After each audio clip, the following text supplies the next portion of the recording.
Good morning বন্ধুসকল, এতিয়া আছোঁ আমি বৃন্দাবনৰ প্ৰেম মন্দিৰত। আপোনালোকক ইয়াৰ দৃশ্য দেখুৱাবলৈ চাম, সম্পূৰ্ণ দৃশ্য আপোনালোকক দেখুৱাবলৈ চাম। চাব এয়া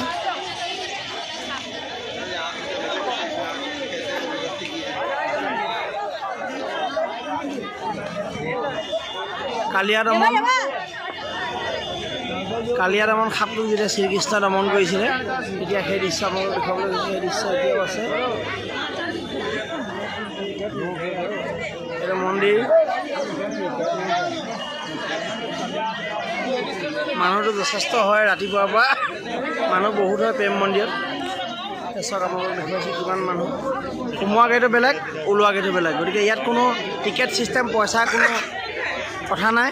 আপোনালোকে আহক, প্ৰেম মন্দিৰ চাওক। খুব ধুনীয়া এটা পৰিৱেশ। তাৰপিছত বহুত ধুনীয়া,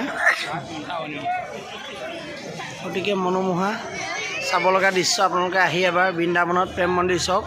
লগতে মোৰ চেনেলটো ছাবস্ক্ৰাইব কৰি দিব আৰু কেনেকুৱা পালে লাইক, কমেণ্ট, শ্বেয়াৰ কৰিব। ধন্যবাদ।